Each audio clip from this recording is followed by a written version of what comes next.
My record speaks for itself. I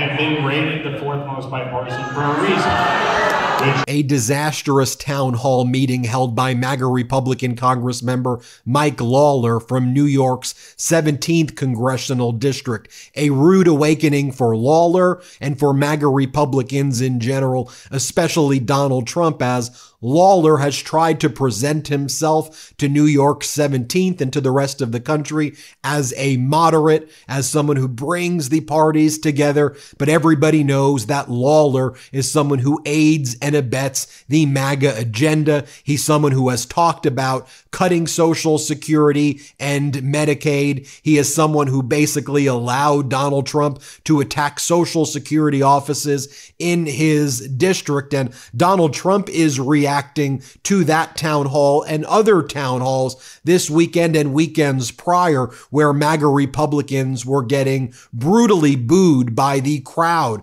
And we're talking about people in their congressional district now. Donald Trump and the MAGAs may pretend that these are paid actors who show up, which basically is telling, because everything's projection and confession when it comes to Trump and MAGAs. That means they probably do that. But if you look at the ground rules that Mike Lawler set for this town hall, it says attendees other than accredited members of the press must live in New York's 17th Congressional District. Proof of residency is required. If you cannot provide proof of residency in New York 17th upon request, you'll be asked to leave the premises. So they put strict security protocols to ensure that nobody outside the district would show up. And at all of these town halls, these are people from the district. We're talking about independents, we're talking about Democrats, and we're talking about the non-MAGA Republicans who are livid at Donald Trump. Here's what Donald Trump posted after Lawler's town hall. Trump wrote, "The radical left Democrats are paying a fortune to have people infiltrate the town halls of Republican congressmen, women, and senators. These great patriot politicians should not treat them nicely, have them immediately ejected from the room. They are disruptors and troublemakers. You must allow your audience to know what you are up against, or else they will think they are Republicans and that there is dissension in the party. There is not. There is only love and unity. Republicans are happy with what is taking place in our country. We all love America! ! And Donald Trump wrote that April 27th, 2025. It should be noted that Donald Trump's approval rating in the recent CNN poll is about 41%, and the recent Washington Post ABC Ipsos poll, 39%. In both of those polls, it is the lowest in modern presidential history, dating back, in fact, over 80 years. Trump has a lower approval rating than any president in modern times, and for the past 80 years.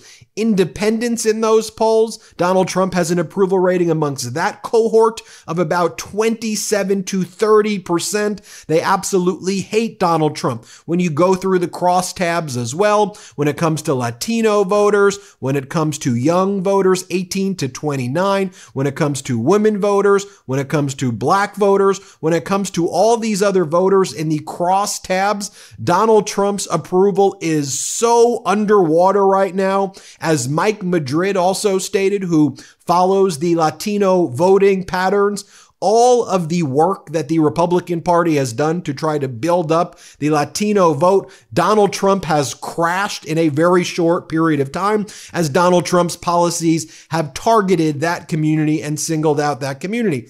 Now, folks, I want to show you a longer clip right here of what went down at Mike Lawler's town hall. I showed you those clips at the beginning, but let me show you what went down when Mike Lawler was trying to justify a lot of Donald Trump's policies and trying to present himself as like an honest broker between Democrats and Republicans. Play this clip. That are going to make everything more expensive for us, kidnapping and deporting 2-year-olds who have cancer and sending them off. So my question to you, none of this is helping us. We're getting hurt.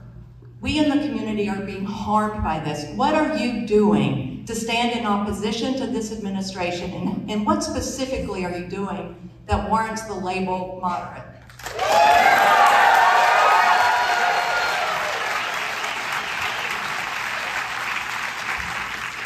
Again, my record speaks for itself. I have been rated the fourth most bipartisan for a reason, which is a very simple fact. That unlike many of my colleagues, I actually do work across the aisle. I actually do sit down with my colleagues. There's not a single local elected official who can honestly say that I have not sat down with them and worked with them regardless of their party. There's not a single one of my Democratic colleagues in the Congress who could say that I don't do that. When it comes to votes, if you want me to answer the questions, let the question be asked, and then listen to the answer. If you're just going to yell back and forth, the time is going to run pretty quick. So folks, when it comes to the economy, okay, we have an affordability crisis. This crisis didn't just start. We've been dealing with it for the last 4 years. Everything went up. The cost of groceries, the cost of housing. For instance, in Rockland County, the average mortgage cost went up $1,000 a month. That's over $12,000 a year on an annual basis, okay? And so what we're dealing with is trying to reverse a lot of this. What happened? What caused that? What caused record inflation? $5 trillion in new spending in the first 2 years of the Biden administration is what gave us record inflation. And so when you have record inflation, you have to be able to curtail inflation. So what happened? Interest rates went up, right? And that drove up mortgage costs. You have to be able to reverse that. So you bring down interest rates, you bring down spending. Right now we are 36 trillion in debt. We are spending 7 trillion on an annual basis, with 2 trillion in deficit spending and 1 trillion in interest payments on our debt. At the end of this year, the Tax Cuts and Jobs Act is going to expire. Now, again, Mike Lawler is someone who's talked about cutting Social Security. He's talked about cutting Medicaid. He's been responsible for allowing Trump to cut Social Security offices in his congressional district. I had the opportunity to speak to somebody from Lawler's district, a 102-year-old lady by the name of Dion Voles. And she's been on Medicaid, and she talks about the cruelty of Mike Lawler to people like her on Medicaid, and she gives an incredible perspective as well from the fact that she's seen a lot of presidential administrations, none as cruel as Donald Trump, and she says, look, I'm from Lawler's district. He's aiding and abetting the cruelty. Here, play this clip, everyone. So she's from, she lives within New York's 17th Congressional District in that area. Let's just take a look at this interview. Here, play this clip. Dion Voles. I'm 102 years old. I taught for more than 20 years. Taught journalism and worked for various papers and have been always a great believer in American independence and good taste. We have a president who has no dignity and no sense of the dignity of a human being, especially one who is old and expects to die any minute. When I say that Medicaid was a tremendous blessing, they paid my son to care for me, and it was a dream come true. He knew so well how to do it. He was so wise and so kind. It was lovely. And I still feel grateful for Medicaid. He seems to be insensitive, completely unaware of the issues, which are either to lose FDR's principles, which were concerned for everybody, no matter what their income. And he has abandoned the people. Now, folks, we've also been covering these town halls throughout the country, like MAGA Republican Congress member Mike Flood's town hall a few weeks back, where the crowd erupted in "Tax the Rich" chant. Play this clip.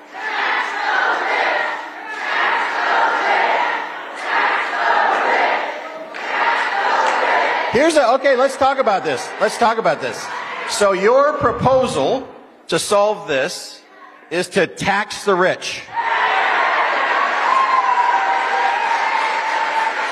Or here in MAGA Republican Congress member Rich McCormick's town hall. He's from Georgia. Here he compares his own constituents asking questions to January 6th insurrectionists. Play this clip. Tyranny is rising in the White House, and a man has declared himself our king.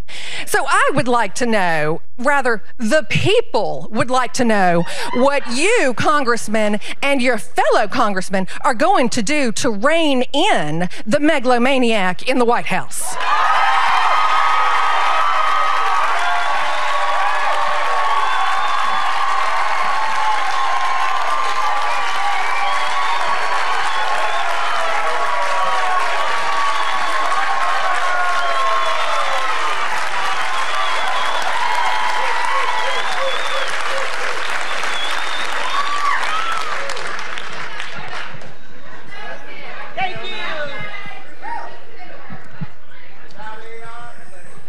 I'm not going to give you my best foghorn leghorn response to that.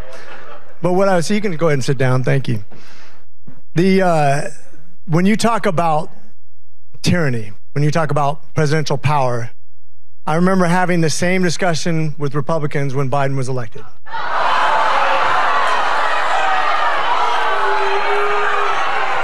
The funny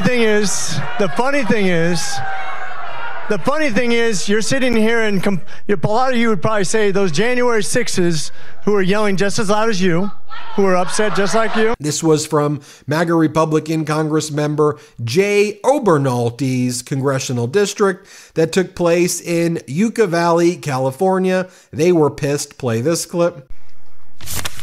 Great question, and I'm glad you asked it. Oh! Okay? Answer it! Okay, I am very glad that someone is looking at all of the waste.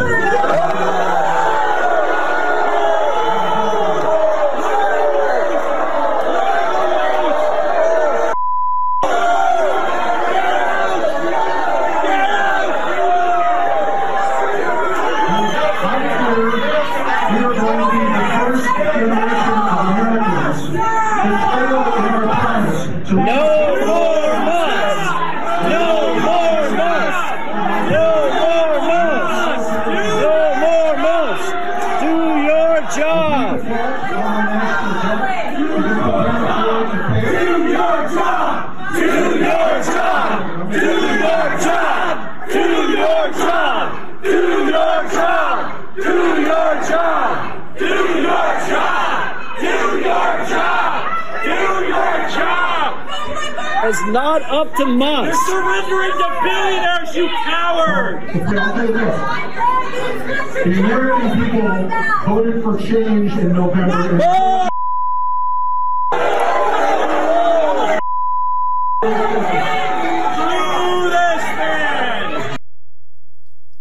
This was from MAGA Republican Congress member Edwards' congressional district. Here's what he had to say. Play this clip. I was proud to vote recently for the House budget resolution, which provides the framework.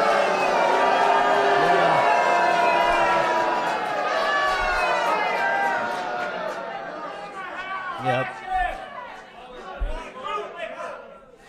And you wonder why folks don't want to do these town halls. And this is from MAGA Republican Congresswoman Victoria Spars from Indiana. Non-stop boos at her town hall in Hamilton County. Play this clip. If you seek asylum way in the other country, not getting here in the country. So there is no due process if you come here illegal because you violated the law. Period. You violated the law. You are not entitled to due process. Legal policy So now you have a lot of MAGA Republican Congress members like Virginia Fox. And here she goes, I don't do town halls because I don't want to be yelled at. Here, let me play you this clip right here. Dr. Fox, no one ever outworked you. No one ever intimidated you, at least not when I worked with you. We see images of some tough town halls across the country. What would you tell the people of North Carolina wondering about efforts to reduce the size and scope of government? I mean, there's pain and anger, but government is too big. So how would you handle those town halls? Well, first of all, Trey, I always tell people if they want me to have a town hall, please come to my office and sit down and talk with me. I'm happy to answer your questions and talk with you personally. I don't do town halls because I think it's just an opportunity for people to yell at their member of Congress. And this was a MAGA Republican Congress. This was also a MAGA Republican Congress member Edwards town hall. I want to warn you some heavy language here, some curses here, where a veteran stood up and confronted Congressmember Edwards. Let's play this clip. You're lying. I'm a veteran and you don't give a fuck about me. Shut the fuck up.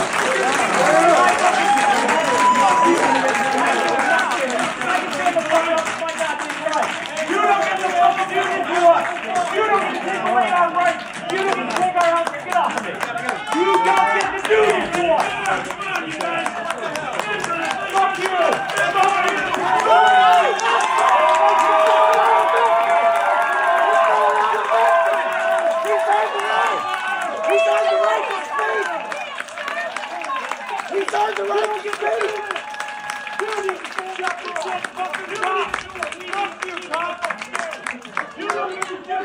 Well, there you have it, folks. Let me know what you think about that. And you see, obviously, Donald Trump's post saying paid actors, but we know that's not the case. I mean, they're vetting all of the people to make sure they're the constituents. But, you know, Donald Trump's a liar. He lies about everything. He's a fraud. He's a sexual predator. He's a felon. I mean, this is what people like that do. They're liars. Hit subscribe. Help us get to 5 million subscribers. Thank you so much for watching. New Meidas merch drop. Check out the latest pro-democracy sticker packs, t-shirts, hats, sweatshirts, and more. All at store.MeidasTouch.com.